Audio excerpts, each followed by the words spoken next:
This week on Kentucky Afield, we're in the boat on Kentucky Lake and bass fishing with the state champions, Muhlenberg County. Then, we'll show you a technique that you can use to put yourself in position to catch more fish. It's all next on Kentucky Afield. Kentucky Afield. Every week, Kentucky Afield brings you features on hunting and fishing across the state. That's my pup. I'm proud of him. There he comes right there. Let's get ready. Get ready. Look at that. What a nice fish. Hey, we dug it up right there. We did. There he is. Ooh, a nice one, too. Boy, he's healthy. What do we got? That was awesome. Got the first help. Got one. Big smallmouth. Very nice. Double point. They're in there. There they go. Oh, my gosh. Woo! Look at that joker. Look at that. Beautiful. Whoa, this is a good one. That's better than good, Chad. Hello, and welcome to Kentucky Afield. I'm your host, Chad Miles. Join us as we journey the Commonwealth in search of outdoor adventure. Becoming a state champion at any sport or activity takes hard work and practice, and bass fishing is no exception.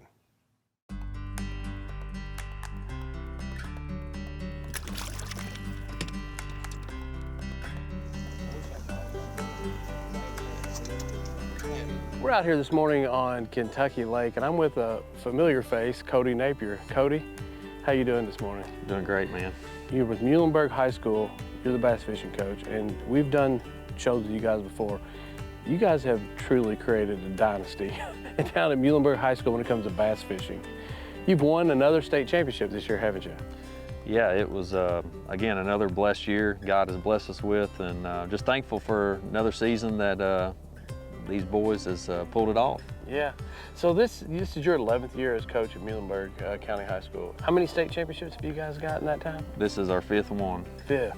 Tell me a little bit about the two guys that won the state championship this year. Yeah, so Brock, Dade Vincent, which they're not brothers or they're not related, but they always say a brother from another mother. These two boys has put probably the work in more than anybody I've ever seen. Putting the time in on the water in the off season, practicing, preparing. These guys has worked hard and deserve to win, you know, and to be where they're at today. Yes, baby. Yes, yes, baby. Yes. Give me some. Give me some, baby. Man, this is awesome. Yes. I couldn't be more proud of these boys and the hard work and time they put in. It's made my job a lot easier to coach them. You can tell, one, they're passionate about fishing, but they don't mind trying new things and picking up different rods and making different casts or different approach toward fish, and really that's what it takes to be good. Anything you do in life, you got to practice it, and that's what we do. With Muhlenberg County, we spend time in, the spring season during the week on Tuesday and Thursdays. We'll go up Lake Malone, put the trolling motor down, and I say, all right, we're going to spend time flipping, or we're going to be spending time cranking or spinnerbaiting, flipping, whatever it is, and that's all we do for 2 hours or 2.5 hours, and it puts time on the water, and these kids are preparing for, the regional and state championship. And hopefully, Lord willing, we'll try to put some fish in the boat today, and again, just thankful for the community and all our sponsors that help get this thing going. Just appreciative and thankful for that. Well, congratulations on another state title, and I'm excited to get to meet these guys and hopefully see them catch a couple fish today.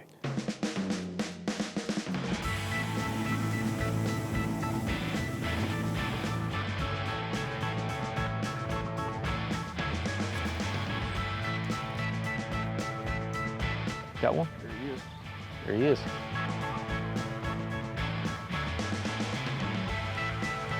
Largemouth. Oh, yeah. Good largemouth.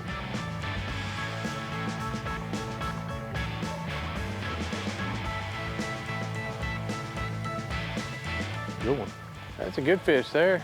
What'd that hit, a swim bait? Yep. Now that fish there would be a keeper. The day of the tournament, how many over 15-inch fish did you think you caught on day one? I think we had over 21 keepers before 10 o'clock. Well, that's a nice fish. What do you think that one there weighs? Hey, it'll go close to 3 pounds probably. Yeah, right at 3 pounds. All right, nice job. We're making some lure changes here. I'm actually gonna put a crankbait on. Tell me a little bit about how you got into fishing. I really started at a young age. Like everybody else, I bluegill fished in every creek, pond, puddle, everything I could find. I loved fishing in it. And it just grew into something bigger and better. And about 9, 10, I was really brought into the bass fishing, you know, tournaments, the bigger lakes, and it just took off from there. Now, had you done any tournament style fishing prior to high school? I had not fished a tournament until my freshman year, no. Tournament fishing is just so different. Yeah, it is. There's a lot more preparation than just going out and having fun. Yeah. So, hey, oh, you got a fish being hooked. Oh, come off right there behind you. So you guys have kind of you have a special friendship. That were you friends prior to being on the bass fishing team together? Actually, I had not talked to him before we got on the bass team, and the first meeting we all sat down. I sat next to him, and well, it's been downhill ever since. So you guys get along really well. Yeah, now. we do just about everything together. Well, let's go catch a few more fish. All right.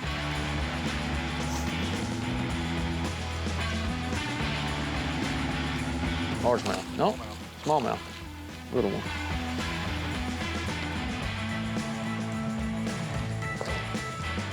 A little smallmouth there. I'll tell you what, a lot of people overlook Kentucky Lake for smallmouth. That'd be a little short for tournament day, wouldn't it? There's a bunch of them in here, though. Oh, yeah.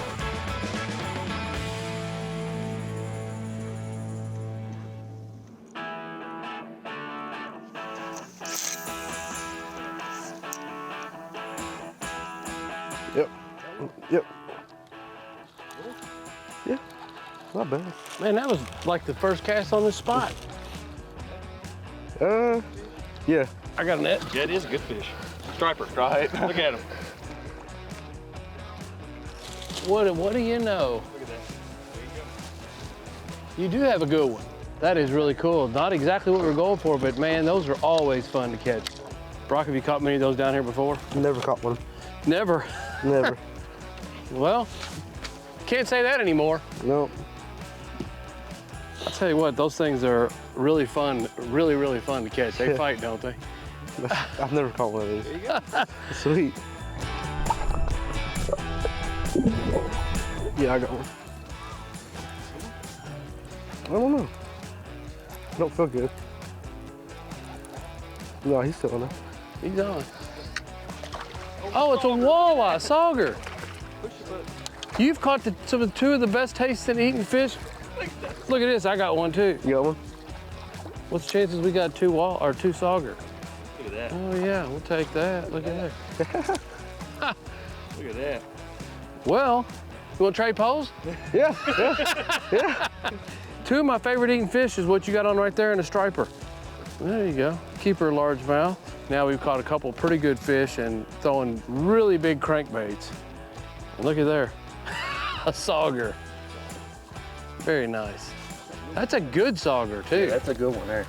It's a really, really good sauger. Y'all eat those? Yeah, you can eat these. Oh my gosh. I'm telling you right now, that is as good as it gets right there. Stick your finger in there. Yeah.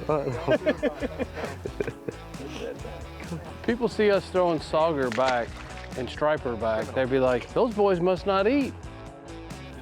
Good bass. There you go.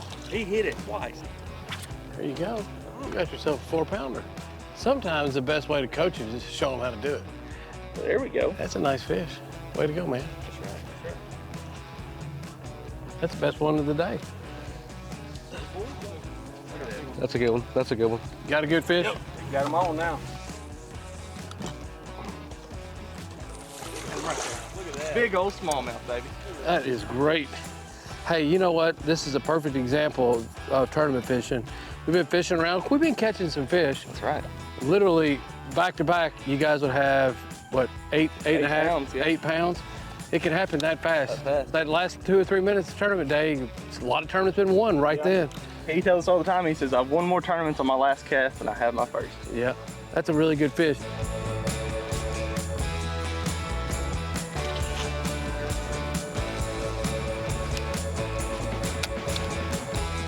There it is. Uh-oh, fish on. It is a smallmouth. Fat, too. There you go. Look how short and fat that So thing fat. is. They're so fast.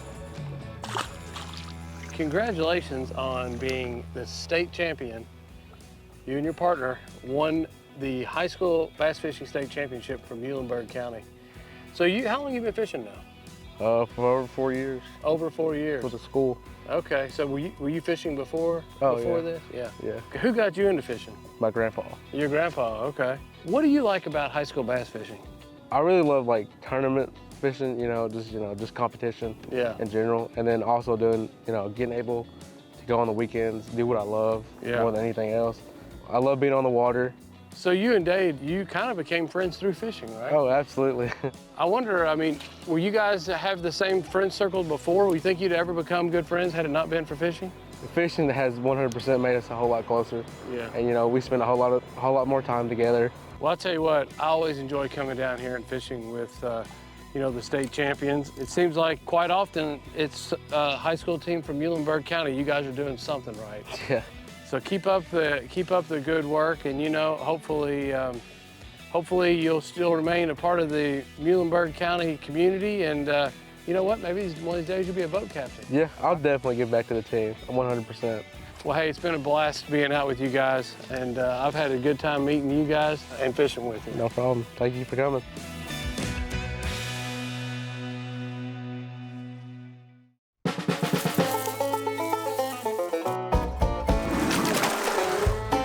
Located in Pulaski County is Rockcastle River Wildlife Management Area. This WMA is nearly 3,000 acres and offers excellent hunting and fishing opportunities. This property consists of mostly wooded areas with some open fields and a handful of ponds. You'll be excited to hear that this WMA is open under statewide regulations for all game species, but there is no ATV, camping, horseback riding, or rock climbing allowed on the property. For those upland bird and rabbit hunters, you must check in and out at a kiosk using a hang tag. Remember that wildlife management area users must abide by the Kentucky hunting, trapping, and fishing regulations. Also keep in mind that regulations on WMAs often differ from statewide regulations, so be sure to review the hunting guide or website for the specific WMA that you are hunting. And for more information about this WMA or the latest regulations or restrictions that pertain to it, visit our website at fw.ky.gov or call 1-800-858-1549.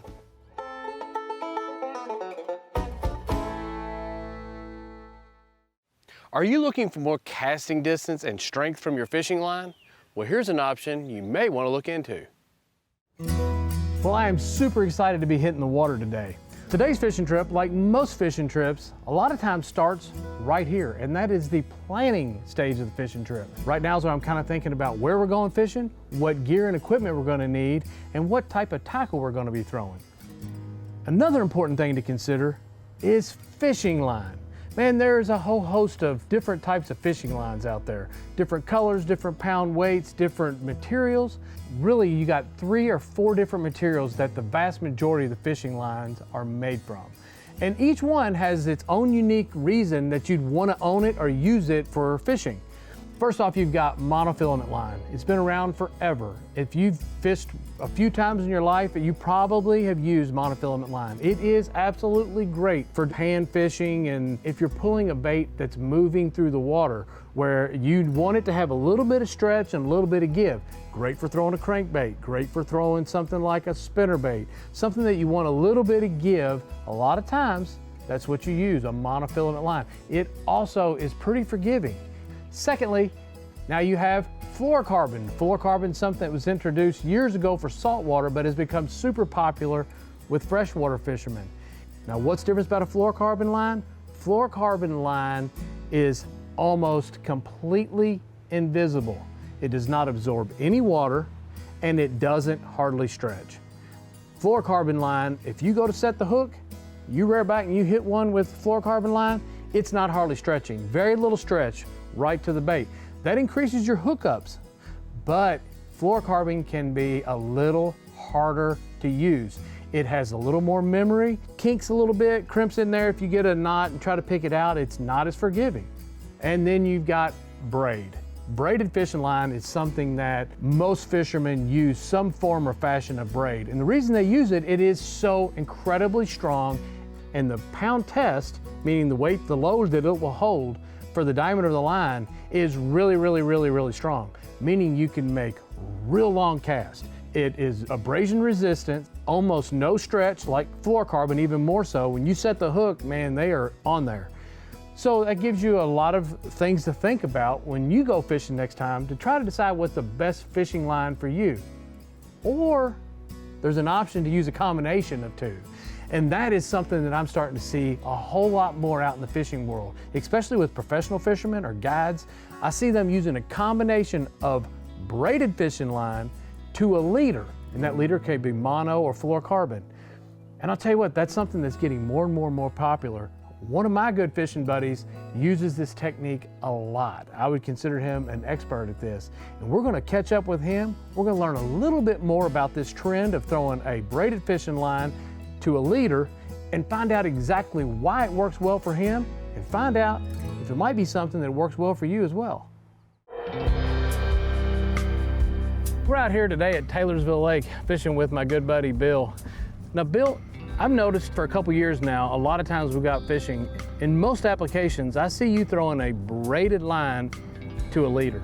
Tell me exactly why you do that and what type of knot do you like to tie to join the two lines together? It took me a while to find the right knot and the right combination, but it saves you line.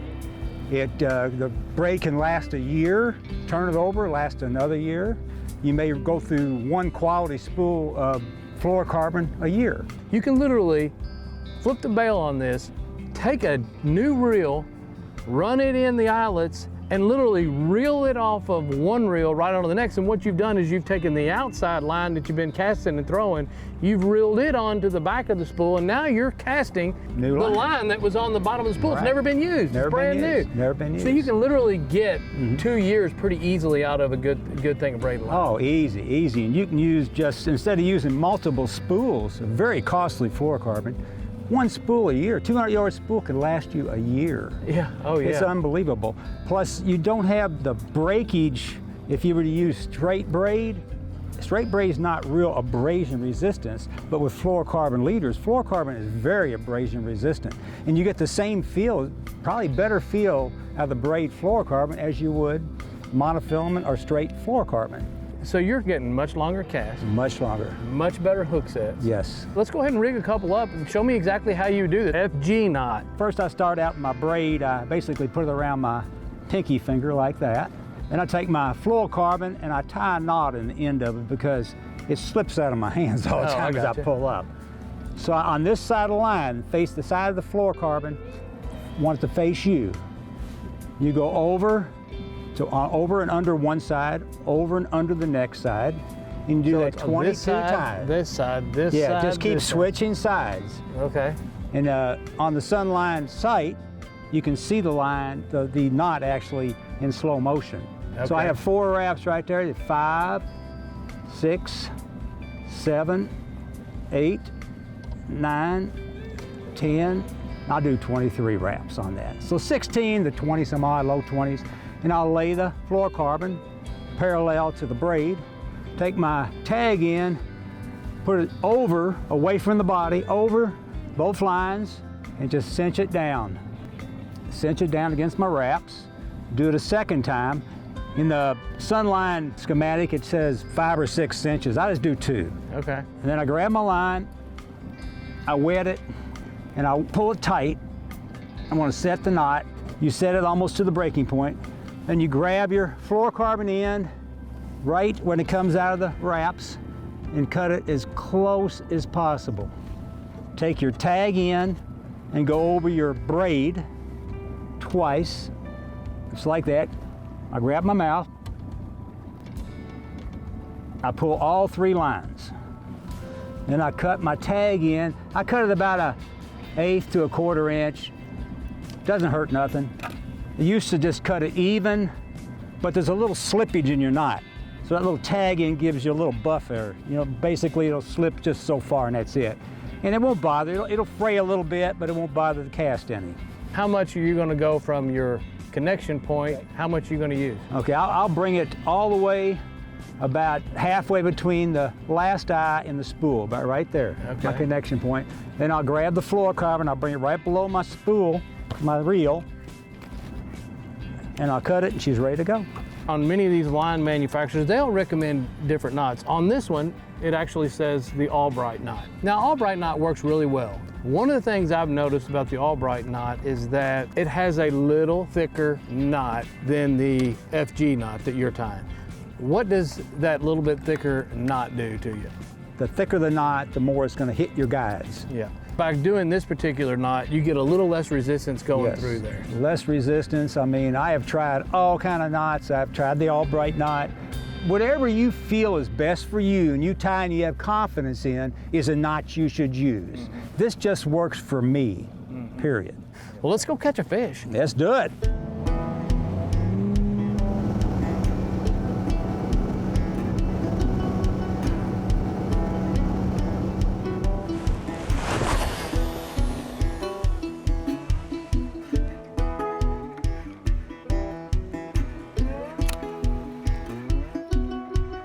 Oh, here he is. Second that thing hit the water. Second you threw out there? Yeah. Son of a gun. You need a net? No, he's little. White bass. And I'll tell you what, that thing jumped. It was way out there. Had to make a real long cast. It's one thing Braid's really good for is long cast. I was able to get the cast right to it. Man, it smacked it as soon as it hit. This fish here is a little small. We're gonna throw this one back. He ain't quite big enough.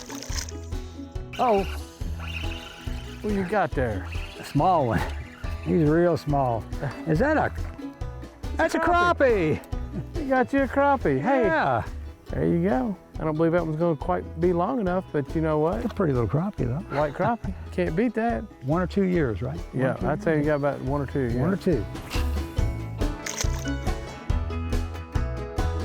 Oh, they are. They're busting out there. They're busting. See them? See them? See them? See them? Oh, yeah. They're busting.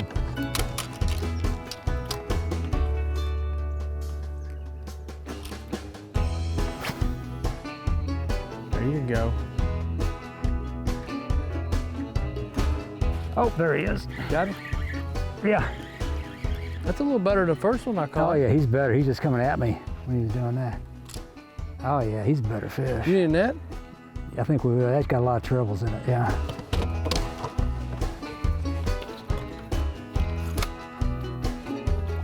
There you go. Yeah. There we go. I got it. Nice. It's a pretty good one there, though. That's probably 13, 14-inch fish. Yeah. Well, Bill, I have to say, I've seen you tie this knot several times, and I've seen you catch a lot of fish on it. It works extremely well. I am convinced. Yeah, Chad, it works for me, and I hope it works for a lot of other people. Now let's check in and see who else has been out having fun in this week's Ones That Didn't Get Away. Check out this smallmouth buffalo that was caught on Lake Cumberland by Josh Hughes. This fish was caught on a floating worm. Nice job. Ashley Kane caught this nice largemouth bass at Peabody WMA. This fish weighed over 4.5 pounds. Congratulations. Check out this beautiful bluegill that was caught by Tramie Montgomery at Cave Hollow Bay at Noland Lake. Nice job. Sadie Montgomery caught this nice largemouth bass while fishing with her mom Brittany and her sister Kaylee. They were fishing in a private farm pond in Boyle County. Nice job. Here we have Ron Clatos with a nice 15-inch crappie that was caught on Cave Run Lake. Nice job. Here's Caitlin Reese with a nice brook trout that was caught and released on the Cumberland River. Nice job. Here we have a couple old friends of mine. Here's Daryl Swift with a nice smallmouth bass and his son Jason Swift while fishing at Lake Cumberland. Nice job. Now here's a pretty unique fish. Here's Ezra Casey with a nice bowfin that he caught in Panther Creek. Nice job. Check out this beautiful 40-inch striper that was caught by Austin Bussell. This fish was caught at Lake Cumberland while fishing with Striper King Guide Service. Nice job. Check out this beautiful largemouth bass that was caught by Regina Horton at a private lake in Corinth, Kentucky. This fish was caught while using a whopper plopper. Nice job. Now that summer is here and the kids are out of school, take advantage of some of our beautiful state parks and wildlife management areas.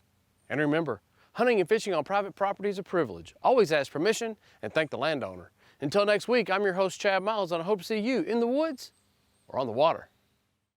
Do you like to fish in Kentucky? Then you'll love the new Fishboat KY app. Search for new bodies of water, fishing regulations, and fishing reports. You can even save your fishing license.